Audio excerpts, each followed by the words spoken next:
ഇവരതൊന്നും ചെയ്യാണ്ട് ഒരു complete flop ഒരു പോൺജി സ്കീം കൊണ്ടുവന്ന് ഇപ്പൊ ചോദിക്കുമ്പോൾ ആദ്യം ആൾക്കാർ സാധാരണക്കാർ ചോദിക്കണ്ടല്ലോ എന്തുകൊണ്ട് എന്റെ ക്ഷേമ പദ്ധതി എന്റെ പെൻഷൻ 5 മാസം ഡിലേ ആവുന്നു ചോദിക്കുന്നുണ്ടല്ലോ. സാധാരണ ജീവനക്കാർ ചോദിക്കുന്നുണ്ടല്ലോ എന്റെ സാലറി എന്താണ് 5 മാസം 3 മാസം കഴിഞ്ഞിട്ട് എത്തുന്നത് ചോദിക്കുമ്പോൾ സെൻട്രൽ ഗവൺമെന്റ്. ഇത് ചോദിച്ച ചോദ്യം 100% കറക്റ്റാണ്. നമുക്ക് വികസനം വേണമെങ്കിൽ, നമുക്ക് ഇൻവെസ്റ്റ്മെന്റ്, അടിസ്ഥാന സൗകര്യങ്ങളിൽ ഇൻവെസ്റ്റ്മെന്റ്, നിക്ഷേപം വേണമെങ്കിൽ ഇങ്ങനത്തെ ഒരു political ideology, anti investment ideology, anti entrepreneur ideology നമ്മളെ ബാധിക്കും. ഇതിനെ മാറ്റിയേ പറ്റൂ. അതുകൊണ്ടാണ് BJP NDAക്ക് മാത്രം ഇത് ചെയ്യാൻ പറ്റുമെന്ന് എനിക്ക് പറയാൻ ഒരു മടിയില്ല. ഇത് കോൺഗ്രസിനും ചെയ്യാൻ പറ്റില്ല. കാരണം കോൺഗ്രസിന് നല്ലൊരു എക്കോണമി കൊടുത്തതാണ് 23 കർണാടകയിൽ. അവരെന്താണ് ചെയ്യുന്നത് അവിടെ? 10 കൊല്ലം ഭരിച്ചത് കോൺഗ്രസ് അല്ലേ ഇന്ത്യനെ? എന്ത് ചെയ്തു? അപ്പോ ഇത് ഞങ്ങളുടെ ഒരു ക്രെഡിബിലിറ്റി ക്വാളിഫിക്കേഷനാണ്. ഇക്കണോമിക് മാനേജ്മെന്റ് ദുർബലമായ ഇക്കോണമിയെ മാറ്റി ശക്തമായ ഇക്കോണമി ആക്കാൻ BJP NDAക്ക് മാത്രമേ കഴിയുള്ളൂ. അത് നരേന്ദ്രമോദിജി കാണിച്ചു തന്നതാണ് കഴിഞ്ഞ 11 കൊല്ലം.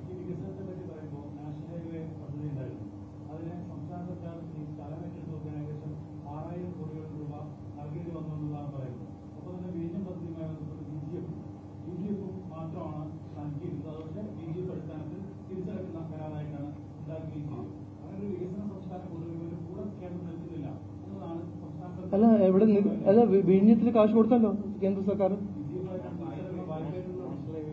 നാഷണൽ ഹൈവേയിൽ എത്ര ലക്ഷം കോടിയാണ് ഇൻവെസ്റ്റ് ചെയ്യുന്നത്? അല്ല നോക്കൂ, ഒരു മിനിറ്റ്. ഒരു സംസ്ഥാനത്തിന്റെ ജനങ്ങളെ സേവിക്കാൻ ആരാണ് പ്രധാനപ്പെട്ട ഒരു ഉത്തരവാദിത്വം? സംസ്ഥാന സർക്കാരിന്റെ അല്ലേ? അല്ല ഞാൻ ഉത്തരം തരട്ടെ. അല്ല നോക്കൂ, നിങ്ങൾ ഒരു സംസ്ഥാന സർക്കാർ മിസ്മാനേജ് ചെയ്യുമ്പോൾ സെൻട്രൽ ഗവൺമെന്റിന് അങ്ങനെ ഒരു ഉത്തരവാദിത്വമില്ല. നിങ്ങൾ മിസ്മാനേജ് ചെയ്തോളൂ, ഞങ്ങൾ കാശ് തരാം. അങ്ങനെ ഒരു ഉത്തരവാദിത്വോ ഒരു കടമ എവിടെ എഴുതിയിട്ടില്ല. നിങ്ങൾ നിങ്ങളുടെ കാര്യങ്ങൾ ചെയ്താൽ സെൻട്രൽ ഗവൺമെന്റ് നിങ്ങളെ സഹായിക്കും, പിന്തുണ തരും. അത് നരേന്ദ്രമോദിജി എത്രയോ സംസ്ഥാനത്തിൽ ചെയ്യുന്നതാണ് സർക്കാർ. പക്ഷെ ഇവിടെ എന്താ നടക്കുന്നത്? ഇവിടുത്തെ സംസ്ഥാന സർക്കാർ ഇവിടുത്തെ ഇക്കോണമിയെ തകർത്ത് വെച്ച ഒരു സ്ഥിതിയല്ലേ. ഇവിടെ ആർക്കെങ്കിലും ഒരു ഇൻവെസ്റ്റ്മെന്റ് കൊണ്ടുവരാൻ ഇന്ന് ധൈര്യമുണ്ടോ? കഴിഞ്ഞ 10 കൊല്ലം നടന്നില്ലല്ലോ. എന്തുകൊണ്ട് നടന്നില്ല? ഇൻവെസ്റ്റ്മെന്റ് വന്നില്ലെങ്കിൽ, ഞാൻ ബഹുമാനത്തോട് എല്ലാവരും പറയാം, ഞാൻ വലിയൊരു പണ്ഡിറ്റല്ല, ഞാൻ എന്നും പറയാം, സാമാന്യ ബുദ്ധി. നിക്ഷേപം വന്നില്ലെങ്കിൽ പിന്നെ ഇങ്ങനെയാണ് ഇക്കണോമിക് ആക്ടിവിറ്റി ഉണ്ടാവുക. ഇക്കണോമിക് ആക്ടിവിറ്റി വഴിയല്ലേ തൊഴിലവസരങ്ങളെല്ലാം സൃഷ്ടിക്കുക. ഇതൊന്നും നടക്കില്ല, ഇതൊന്നും ചെയ്യില്ല. 92% ബഡ്ജറ്റിന്റെ റവന്യൂ പോകുന്നത് ഡെറ്റ് സർവീസും ക്ഷേമ പദ്ധതിക്കാണ്. പിന്നെ എങ്ങനെയാണ്? പിന്നെ BJP അങ്ങനെ സംസ്ഥാന സർക്കാരിന് അത്ര ഒരു കഴിവും ധൈര്യവും കപ്പാസിറ്റി ഉണ്ടെങ്കിൽ എന്തിനാണ് BJP ചോദിക്കുന്നത്? വിഴിഞ്ഞം ആരെയാണ് ഗുണം ചെയ്യാൻ പോകുന്നത്? വിഴിഞ്ഞം പോർട്ട് ചെയ്യുന്നത് ഗുണം ആർക്കാണ്? കേരളത്തിനല്ലേ? കേരളത്തിന്റെ യുവാക്കൾക്കല്ലേ? കേരളത്തിന്റെ ബിസിനസ്സിനല്ലേ? അപ്പോ അവരല്ലേ അതിന് പിന്തുണ കൊടുക്കേണ്ടത്? 100%. അത് ചെയ്യാണ്ട് സെൻട്രൽ ഗവൺമെന്റ് സഹായവും വേണം. പിന്നെ സഹായം തന്നതിന് അതിന്റെ സ്ട്രക്ചറും തീരുമാനിക്കേണ്ടത് ഇവിടുത്തെ മുഖ്യമന്ത്രിയാണോ? അതൊന്നും നടക്കില്ല. അത് നോക്കി, ഇതൊരു പ്രചരണമല്ല, ഇങ്ങനെ പറഞ്ഞു നടക്കട്ടെ. അതിങ്ങനെ ഈ ഇലക്ഷന് ജനങ്ങൾ തീരുമാനിക്കും. ഇത് 10 കൊല്ലം ഒരേ ഒരു സ്റ്റക്ക് റെക്കോർഡ് പോലെ ഇവിടുന്ന് കിട്ടുന്നില്ല. പിന്നെ ഞാൻ സത്യം ഇപ്പൊ കാണിച്ചു തന്നല്ലോ, 22 ലക്ഷം കോടി എവിടെ പോയി? 10 കൊല്ലം 22 ലക്ഷം കോടിയാണ് ചെലവാക്കിയിരിക്കുന്നത് ജനങ്ങളുടെ പേരിൽ. ഇന്ന് പിന്നെ എന്തിനാണ് തൊഴിലില്ലാത്ത ഏറ്റവും കൂടുതൽ തൊഴിലില്ലായ്മത്തെ സ്റ്റേറ്റ്?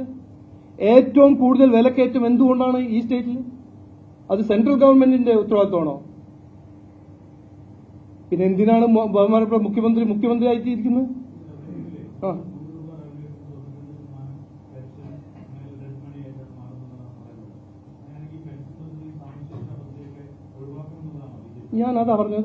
ഞാൻ പറഞ്ഞത് ഫാക്ട്, വസ്തുത പറയുമ്പോൾ നിങ്ങൾ അതിനെ ട്വിസ്റ്റ് ചെയ്യല്ലേ.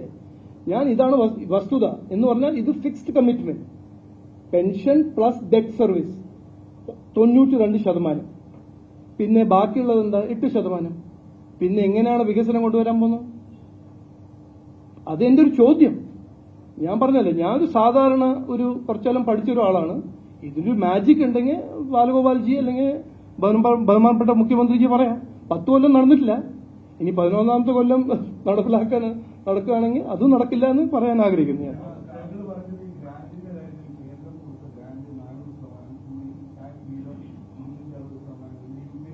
അത് ഫാക്റ്റാണ്, വസ്തുതയാണ് ഞാൻ പറഞ്ഞത്.